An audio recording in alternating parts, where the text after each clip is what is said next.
കാപ്പ കേസിൽ ജയിലിലായിരുന്ന തിരുവനന്തപുരം കോർപ്പറേഷനിലെ BJP councillor സുഗതന് ഒരു ദിവസത്തെ ജാമ്യം. സത്യപ്രതിജ്ഞ അസാധുവായ സാഹചര്യത്തിൽ വീണ്ടും സത്യപ്രതിജ്ഞ ചെയ്യാനാണ് ജാമ്യം അനുവദിച്ചത്. ജൂലൈ 13 വൈകിട്ട് 5 മണി മുതൽ ജൂലൈ 14 രാത്രി 9 മണി വരെയാണ് നെടുമങ്ങാട് കോടതി ജാമ്യം അനുവദിച്ചത്. അതേസമയം കാപ്പ കേസിൽ കൂടി ജാമ്യം ലഭിച്ചാലേ സുഗതന് പുറത്തിറങ്ങാൻ കഴിയും. BJPയുടെ വാഴൂട്ടുകോണം കൗൺസിലർ സുഗതന് കർശന ഉപാധികളോടുകൂടിയാണ് നെടുമങ്ങാട് കോടതി ജാമ്യം അനുവദിച്ചിരിക്കുന്നത്.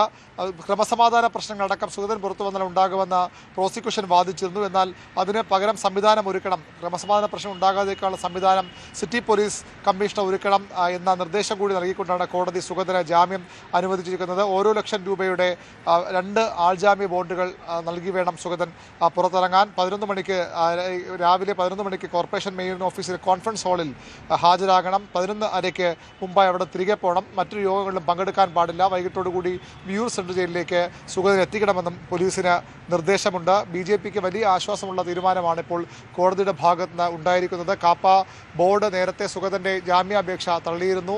കളക്ടറുടെ ഉത്തരവ് ശരിവച്ചിരുന്നു. അതോടുകൂടി സുഗതൻ്റെ കൗൺസിൽ അംഗത്വം നഷ്ടപ്പെടുന്ന തരത്തിലുള്ള സൂചനകൾ പുറത്തു വന്നത് വലിയ ആശങ്ക BJPക്ക് ഉണ്ടായിരുന്നു. ഏതായാലും സുഗതൻ ഇനി സത്യപ്രതിജ്ഞയിൽ പങ്കെടുക്കാം. അതോടുകൂടി തൽക്കാലത്തേക്കിലും സുഗതന് അയോഗ്യനാകുന്ന നടപടിക്രമങ്ങളിൽ നിന്ന് രക്ഷപ്പെടാനാകും. ഏതായാലും സുഗതൻ കാപ്പ കേസിൽ ജയിലിലായതുകൊണ്ട് കസ്റ്റഡിയിൽ തുടരും.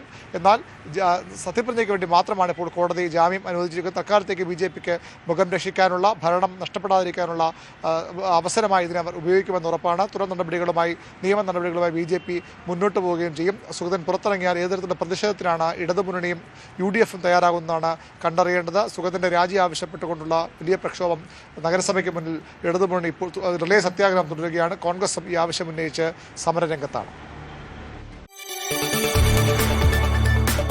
കൂടുതൽ വാർത്തകൾക്ക് News 18 Keralam YouTube channel subscribe ചെയ്യുക.